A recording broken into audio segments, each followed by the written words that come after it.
con, it didn't work out.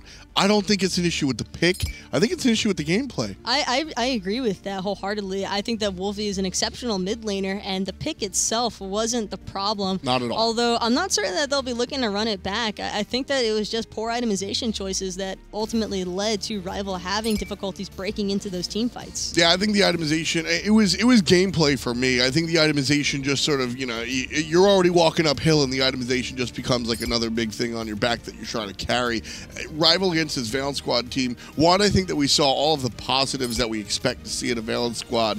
We asked both these teams, when it comes to this match, take the step up, perform like the squads that we're used to seeing. Valence Squad said, okay, sure, and Rival just didn't do it.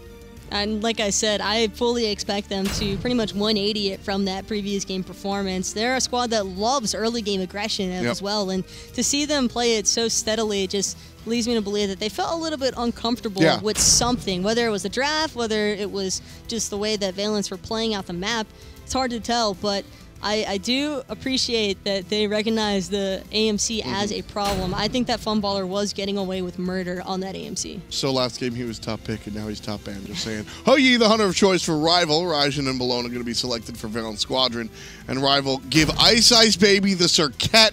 I like this. Ice Baby had an interesting game on the Thor. I don't think it was I think that's one of those games where, you know, watching it from an analytical perspective, I think it looked worse than it actually was. He didn't have many options, to be honest. The majority of the time that he went up into the air and looked for the vision on the ultimate, speaking of which, yeah, that is a Scotty in 2017. She managed to make it through again. Would you rather AMC or Scotty on the enemy squad?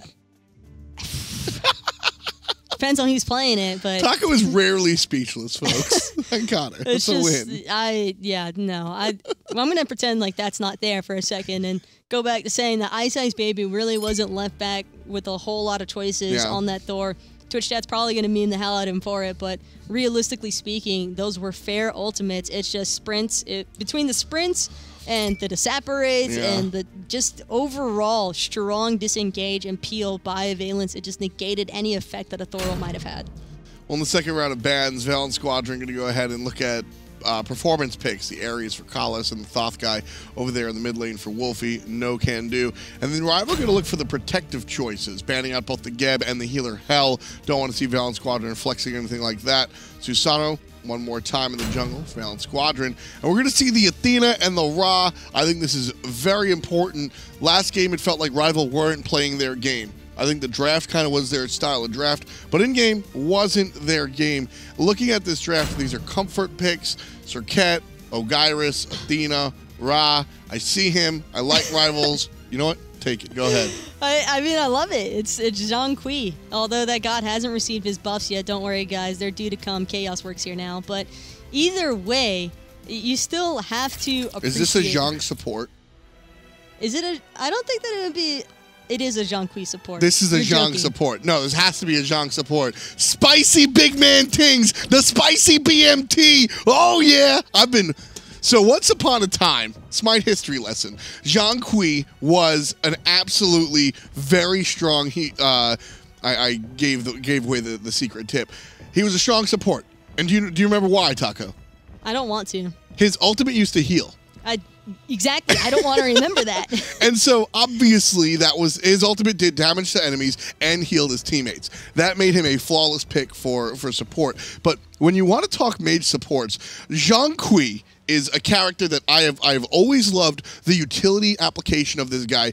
Frequently talked about in the solo lane, but let's approach what he does in the support position. One, support's being left alone these days in this lane while the hunter joins up with mid. Zhang Kui can clear no problem. Long range slow, stun, ultimate that zones and deals obnoxious damage, and he's also naturally tanky. This guy, even without the heal on the kit, I think is a totally fine character to wind up in the support position, especially in a world where we're offering more mages that opportunity. Well, it didn't take Rival very long to recognize that with it being a Zhang Kui support, their buffs are open season, ensuring them Vote and Kalas already stripping away that red buff. A little bit of a better start than what they were able to find in the previous match, and Big Man Tings just looking for that solo farm. Yep, and he's going to get it, no problem. Here comes Ice. And I love the Zhang Kui support.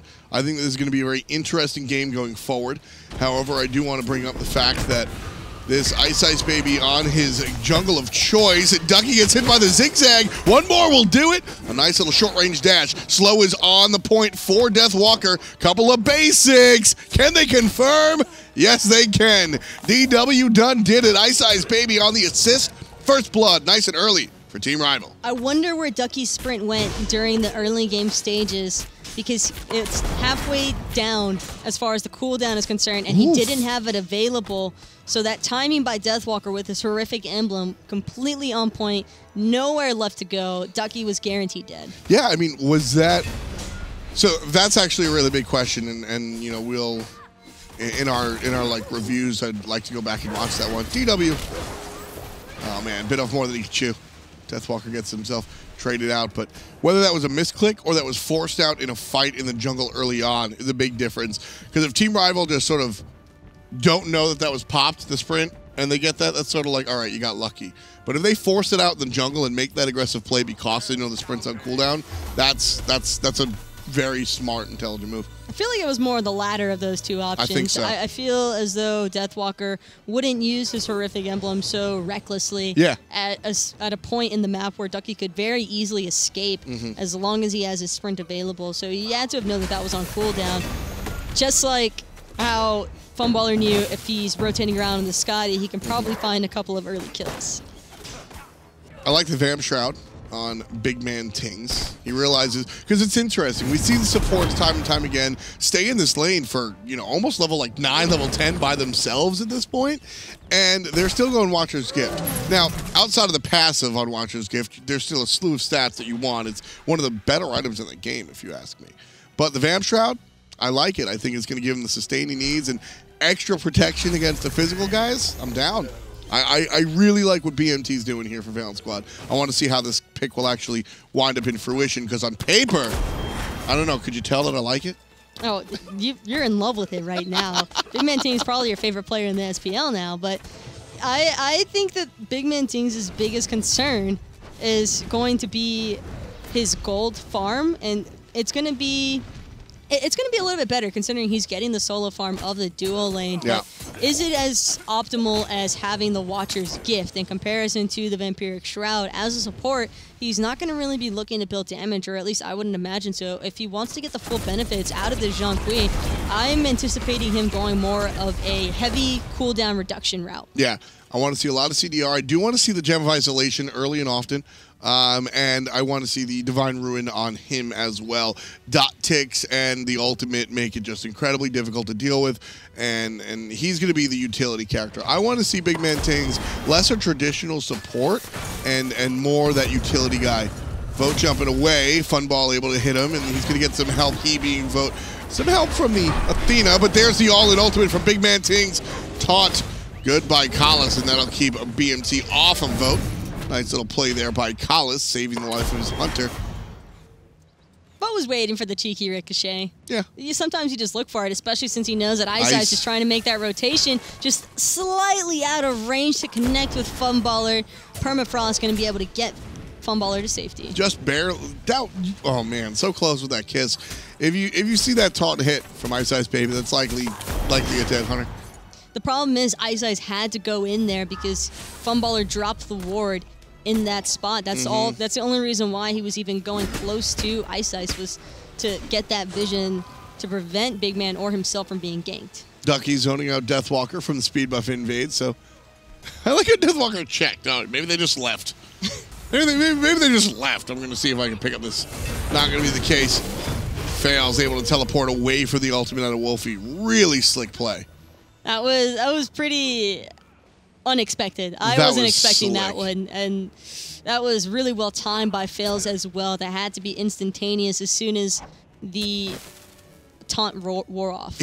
So in order to pull that off as fast as he did, he had to toss out the teleport before he gets taunted. He anticipates the fact that he's going to get counter controlled, tosses it out there, taunt comes in, and he's just mashing the button.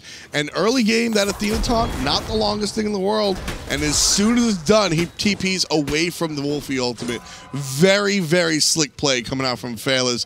That's the type of stuff they got him on a top team. That's really impressive to see. Again, though, watching that possible combination coming through from Rival, that's what you expect to see time and time again, is the nonstop spamming of taunts by Kalas. Just in case, you've also got Ice Ice Baby for good measure, although that one's a little bit harder to sync up with the Raw ultimate.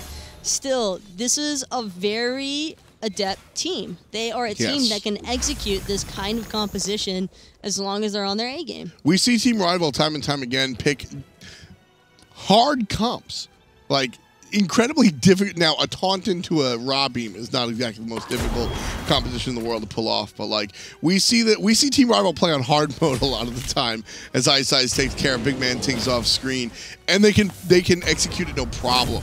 And, you know, so seeing them take down a step, a little bit interesting. Vote getting taken down a peg. Half HP already for the Hunter, even though he had protection from the Athena. And the all-out retreat coming out from Rival. For a second, I thought Vote was trying to go towards Funballer before realizing the Permafrost was down on the ground, trying to make this invade happen, but unsuccessful this time round. Funballer going to collect that red buff still. The double zigzag, and the jump over the top confirms 2 kills. One for the Hunter and one for the Jungler. Fails. That was not a good move, buddy. That was disgusting by Ice Ice Baby. A beautiful lineup of his first ability, then that dash through, just clipping everybody, proccing so much, and it's honestly really insane how he managed to catch that. Yeah, he goes for the pull and he stands right next to Funball, and Ice Ice is just sitting as a Serket player. Serket is one of the characters I think about when I think about Ice Ice Baby. And I mean, you see the death bait, and you just see numbers. You're like, let me go, and he hits both guys. Ooh, rough. Vote steals the double kill though. I don't think Ice Ice is gonna forget about that. No harm, no foul. That's a kill that Vote could always prosper off of, considering that he's trying to maintain a slight lead over Funballer. Stop being such a team player. I am a team player, though. I already believe that this game is substantially better. It's such a huge difference between Game 1 and Game 2 already. Clearly. Absolutely. And I don't... It's tough to really identify what it is, because, again, I don't think that the picks were completely off the mark for Rival earlier on. I liked the Kukulkan selection. I think it was fine. It was the execution that wasn't there. And that's odd, because this is a team that always executes.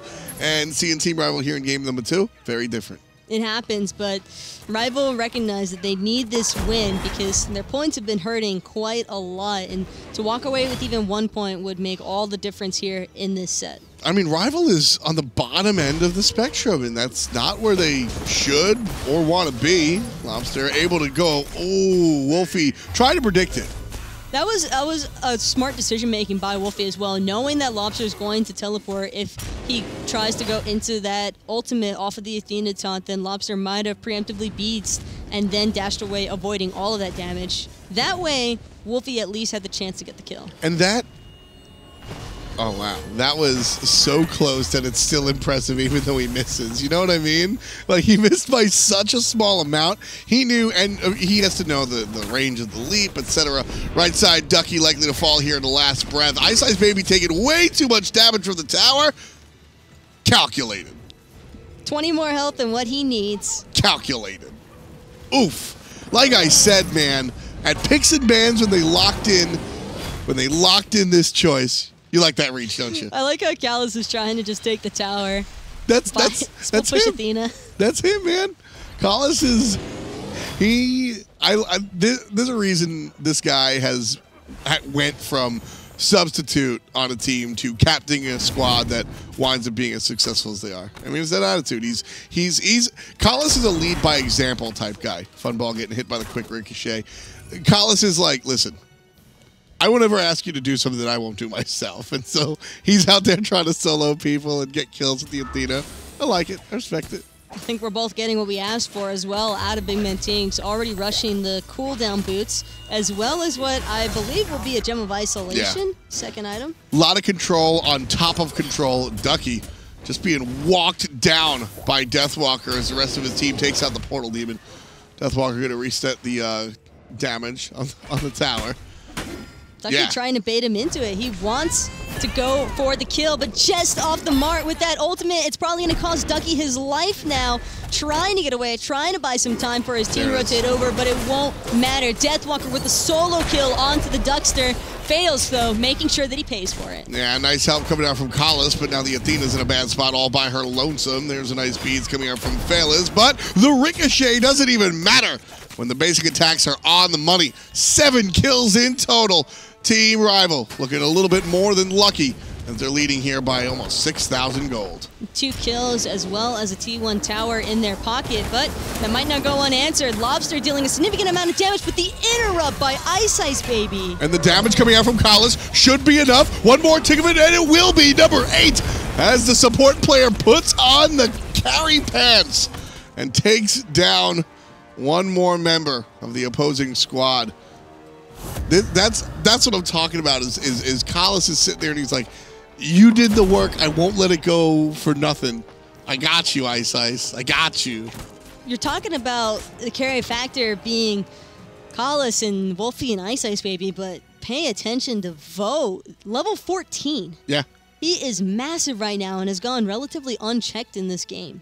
Only 43 sacks on the Devo glove, so it's not even just like he's just sitting in lane getting all the farm. He's been rotating. He's been a part of these active team fights. Vote making an impact, and this is what we kind of expect to see out of Team Rival. And I think it's the first time we're seeing it all fall split. I think I would have been more interested in the Zhang Kui support pick had it not been for the Athena by Collis. I think that this Athena pick is really messing up Valence Squad's vibe right now, because any time that Big Man Tings even thinks about rotating, Collis is already there. Big Man Tings has done nothing, and I think that is not a toss towards Big Man Tings specifically, as the second gold tier goes in the direction of Team Rival. I think the character just doesn't do anything this early on. He has to get here a little bit later. He has 2 items right now. Can we see net worth, actually? Oh, that cheeky triple bounce skirting right across Valence, but it looks as though Rival really want to try and siege this T1 tower. Yeah, Funball in a lot of trouble. So is Ice, and it's Phelas that starts it off, but big damage on the back end from Valence Squad. Somebody's ultimate did dirty business. That's Walker relatively low. Vote pauses to knock down the Suns. Lobster picks up Collis. Lobster picks up Death Walker. 2 for the longtime player. And Valence Squad able to get 3 for nothing. And this is could be the turnaround for VAC. Like I was saying, you look at Lobster's character, you look at Big Man Tings' character. These are later game characters than Wolfie, Collis, even Ice Baby. Cirquette viewed as a late game character because of the fact that you need crit to get the Deathbane going on, but early game taunt and zigzags almost good enough. So Valence Squad, the shift could come their way. And we finally got a chance to see what exactly a Zhang Kui can provide to a team fight. Having that 6-man as well, Rival cutting it a little bit close. Actually, I think they're lucky they didn't full-on deicide diving that T1 tower, because that creep wave was eliminated almost instantly. Yeah. So it was just Rival trying to siege it without any additional damage from Vote's auto attacks. I love the fact that we'll see which item that Lobster is going to go here. As far as penetration is concerned, I'm very curious. Either he goes Spear of the Magus, which would really help out Big Man Tings' damage as well, or he's just going to go the Spear of Desolation, which is kind of just standard run-of-the-mill. But if he does go for the Magus, I think that's really interesting, like interconnectivity between their 2 players. I wouldn't be surprised if he did try and be a little bit more team player oriented in that aspect, because you've got Big Man who's already prioritized the Gem of Isolation, and that's a significant boost to Valence as is, just because that constant slow really adds up, especially when you're trying to get away from those Taiko drums, the Susano, and Permafrost of all things. Can you imagine being slowed to death? Yeah. And with only 1 sprint on Collis, you know, you can chase that sprint out so many other ways before that Zhang Kui ult comes out. If you chase that sprint on a Collis, and then Zhang Kui ult after it's no longer a threat, nobody's going anywhere. They're all standing still, being, you know, ghosts coming out, slowing everybody. That's, oof. It's a lot of team fight control. Shell does help quite a lot, though, with that John Quick. Speaking of which, Fails pulling in Kalas and Ice Baby, now going up to the Susano ultimate, but Wolfie's ult going to be enough to take him out. Fails with the prediction, puts the heal down in advance, ults way downtown, and then the last ticks coming out from the heal to confirm the kill. As Vote confirms the kill on a big man Tings, a little bit too far by his lonesome, and it's 2 for none, this time in the direction of Team Rival. So it's 1 for 1. Everybody's just going back and forth and back and forth. Team Rival still with a thick 6,000 gold lead and going to push it even further by 500 here as they topple the Tier 1. It's not just the Tier 1 tower that they're after, it's T2 that they have their eyes on as well, and for good reason. Only 3 members from Valence able to try and back them off. Ducky already getting exploded upon, and Deathwalker taking him out. Yeah, Deathwalker, or Ice Baby gets down again to the red, able to escape just barely. Ducky's going to sit out for 30 seconds. Now Valence squad chasing Team Rival as they should. Everybody in blue relatively low. This could be a bad spot for Team Rival to be in. Permafrost, so much control. In the ricochet, just to make sure that it could potentially take him out. Ice. He thought he was jumping onto some one player with 10 HP. Instead, he meets up with Fails, and Fails says no way. Portal Demon is open right now, but don't think that Valence want to look for it. Ducky's still a couple more seconds. He's back up and running now, but Ice being out for 20 seconds. Kalas, though, still looking for this taunt onto Big Man Tings. Fails with the ultimate just to try and slow him down, but Wolfie dropping his just to ensure that Big Man Tings dies. Yeah, no tanky items yet on the Big Man Tings. The Gem of Isolation provides a little bit of health, but it's not that tankiness that you expect this early on. I did ask for the Gem of ISO. I'm not sure if I wanted to see it this early.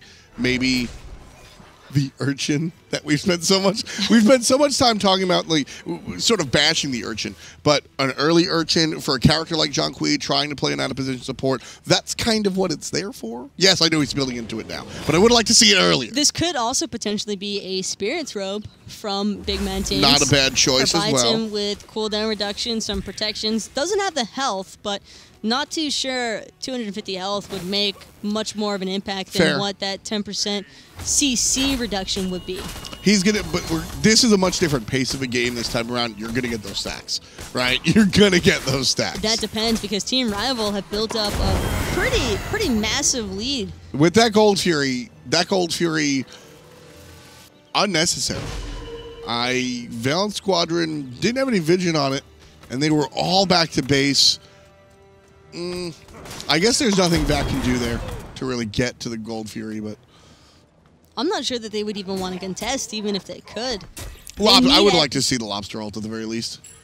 I'm not sure that Tycho Drumzo has an opportunity to steal away a Gold Fury unless Wolfie is off away the from mark the with rock. his ult. Away from the rock, excuse me. Yeah, you're right. You're right. I'll give it to you. I'll give it to you that time. 19 on the clock. 20 kills in total. 12 of them have the stamp of Team Rival. And they're up by about 9,000 as well, and they've been looking a lot better here in the second game of week number 3 than they have pretty much all split. I think this is the best we've seen Team Rival play, and yes, I'm saying that because they haven't played well at all this split, but I'm also saying that because they're looking pretty damn good here. This is where Rival really needs to just, not even just this game, but just completely take off. Yeah, this game needs to be the catalyst for the rest of the split if they want to be a contender in, this split little world. I mean, right now they're 7 or 8, right? They're all the way down to the bottom. They are not doing very well. And that can't happen for a team that took Team Dignitas to 5 games at semifinals. Like, it's the same squad, right? It's the same squad. It's just sometimes things can be a little bit different when you're comparing LAN to online gameplay. And Rival, it took them the longest time to even start finding some success online. And then much less bringing it out at LAN. It's just falling back to some old vices. But I've been asking everybody this. I asked Agro on the desk the other. Is this real? Is this real that they're only good on LAN and they're not good online? How real is that? No, I think that they're perfectly fine online. It's just sometimes. Oh, Phil's here! Phil's here! Oh man. I thought he was going to be able to steal that one. I really thought he was going to be able to steal that one. Instead, it's Collis that's going to get stolen here. Lobster with the last hit. Ducky relatively low as he trades, looking for Vote. One more shot, but it's TW on the back end. Vote on the front end. It's a 2 for 2 so far. 3 players on Team Rival alive with that Fire Giant above. Ice takes down Fails. Fun ball likely to fall here. Deathwalker walking him down. And there it goes. Sometimes 3 is all you need. While that entire fight was breaking out on the front side and Vote and Collis were dying for it, in the back, same story was happening for Valence. They were just getting torn apart one by one. Yeesh. All eyes focused onto Wolfie after Vote. Just Ice Baby and Deathwalker doing work in the back line. Fun stuff for Team Rival. Not as much fun as they'd like, but they're doing it. Going back to what you just asked me, it's one of those things where initially it was an online versus LAN thing entirely. Right. Now I think that they have certainly progressed to that point where it's not just the LAN thing. They know how to play the same way online. It's just that this split has been a really rocky start for them. Understandably so for the first couple of sets. I mean, you're going off against Dignitas, against Obey. That's a pretty tough bracket to just jump back into things with. I mean, that's the hardest part of the schedule. Exactly, and it's just one of those things where they've just got to continue working out the little kinks and forming the bigger picture. And that's what Team Rival and their fans really hope to go for. And Team Rival, I mean, they've got a huge fan base. Deathwalker has been a really big part of this. One of the bigger European streamers out there, streaming pretty frequently. And I mean, he's just a fun guy. So much personality. That's what the real difference is right there. It's just that he's a really fun guy, both like online and just in person. He's very upfront, very honest, and just knows how to have fun with it. And I think that's been the secret to success for Team Rival for so long, is that they legitimately just have fun playing the competitive Smite, and win or lose. I remember talking to the guys after they lost the Team Dignitas 5-game stretch, and I was like, oh man, like, that was rough, And they were just like, hey man, that was really fun. We got to bring out one of our strategies. We lost. Can't wait till next split. And I was like, any chance of a roster change? They're like, these are our 5 best friends, Alpha Jackal included. So Team Rival looking to make this one happen here online as well. Linking forward is Deathwalker all the way on the back end, losing half of his life, followed up by a wonderful ultimate coming out from Ducky. Deathwalker shoved out of the conversation, about a third of HP. Reset, Wolfie heal. But here's the great part for Rival. They've got that sustain coming through from Wolfie on the Raw. That heal just steadily adding on to the Fire Giant health regen as well. Again, Rival looking to make the siege onto the mid Phoenix. Vote had a little bit of split push going, or Ice, excuse me, had some split push going in that left-hand side. And he's going to get it again. A new wave of minions. It sends Lobster and Phaelus to the left side to sort of shove him out of there. Giant banana on his head. Love that. That Raiju banana is great. Probably one of the better skin features. And I love that it's Lobster. Lobster playing the monkey. He is a monkey. That's funny. He's trouble. Oh, he got in trouble right there. That was a little rough. Lobster forced out of the conversation. Ice communicates it to the team in the mid lane. And that brings the Phoenix down to about 90%. Valence still good defense. And again, a lot of that comes from big man Tings just using the ultimate there. Problem is, it's not going to be up this time. Lobster better be using the voice pack for that skin as well. That's all I'm saying. Stop. There's a dash in, another good taunt. Wolfie right down the middle, and Vote confirms the kill.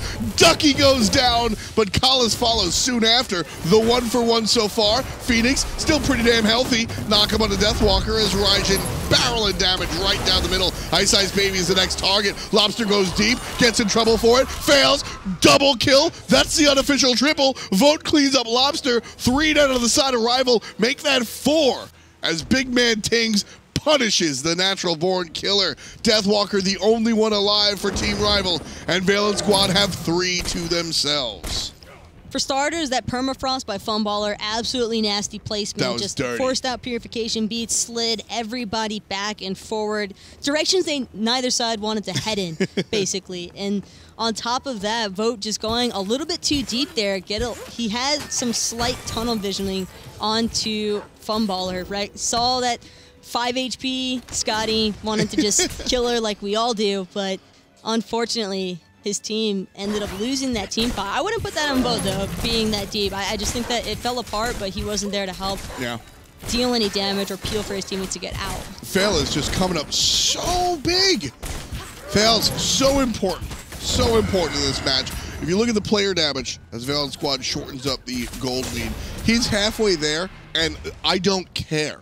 Like, I don't care. This Susato is 6-4 and 2, and it's more about the ultimates and the pulls that we've seen. Like, the damage for me at this point in the game, when you have a Raijin and a Funbolt, like, I just don't care that Fails is halfway through on the player damage. His ability to set up his squad has been the reason Valen Squad has the stops there in the middle spot and still have their mid Phoenix. That anti-heal is actually starting to come into play as well for Valence. Now it's not just Funballer with a Brawlers. You've also got Fails rocking the Brawlers beat stick. You've got Ducky with the Pestilence. And I like that Big Man Tings actually opted for the mini Gebel with that Mantle of Discord. Rival, though, securing that Fire Giant uncontested yet again. Smart decision-making by Valence. I think if they take that team fight at the Fire Giant pit, they probably lose it. Yeah, I agree. You're down over 10. You're down an absorbent amount of gold. That's not the fight you want to take. And they already proved that they can take the fight down a whole slew plus a Fire Giant. They already proved they could take it in a world underneath their own Phoenix. So, you know what? They've proven it. Keep fighting there. Keep fighting there. Don't come out and deal with the Fire Giant. Just stick to what you're good at. Although, I can't imagine Rival to make the same mistake twice underneath this mid-Phoenix siege. They really want this Firebird, and they might be able to get it. I'm gonna bite you real quick. I don't think that was a mistake by Rival. I think Valen Squad just played the hell out of that situation. I think it was a slight mistake for Vote to dump into the Titan room. He found Lobster in the process. Yes. I will say that one. I will give you that. Big Man Tings brought down very low, and there's a little bit of help from the friends. BMT, not so spicy, are ya? Ice Baby puts him back in the freezer. Big Man Tings down for the count. Kala's still here, trying to get the good taunts out. Phoenix goes down. That one was relatively simple, and that's exactly what Team Rival had to do. They realized that Big Man Tings was keeping them at bay, so just kill him. Did you see that beam damage from Wolfie? 758 on like 2 different members. And it's just half healthing. Yeah, troublesome. Lobsters, no ultimate available. Left side, Vote goes deep, takes down Ducky. Deathwalker zoning, there's a little bit of help. Over the top comes Ice Baby. And Lobster forced out. That right side, Phoenix is down. Mid Phoenix is down as well. And 20-14, Team Rival looking to push in. Wolfie just tested himself there. He wanted it, but gonna eat a Brawler's proc instead. Only 1 Phoenix remains for Valence. I think that Rival are gonna be able to close this one out pretty swiftly, considering that Ducky's still dead for another 20 seconds. It's a 4v5 at the moment. Ice taking a lot of proc or damage off of that Phoenix. Still not enough to bring him down, and now with 3 waves of Fire Creeps pushing into the base, this game's looking like a split. Yeah, Ducky and Big Man Tings were a big part of what allowed Valen Squad to really be as defensive as they were. Big Man Tings dropping out the ultimate and then going ahead and providing a little bit of help as well. And then for what we saw all the time, Fails would pull, drop the ult, players would dash out, and then Ducky over the top with the stun, almost like clockwork. And Valen Squad with Ducky out of the picture didn't have that option. That's why all 3 Phoenixes are dead. Team Rival grouping up 1 more.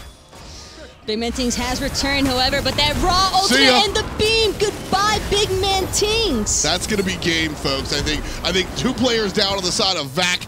That's tough stuff to deal with. Lobster, no ultimate available. Titan not being aggressed on just yet. It's all about the team fight. Funball used to be there. Instead, Vote picks up a couple of kills. Number 10 for the Hunter on Team Rival. Wolfie out of control as well. The Scottish Hunter, though, making a name for himself.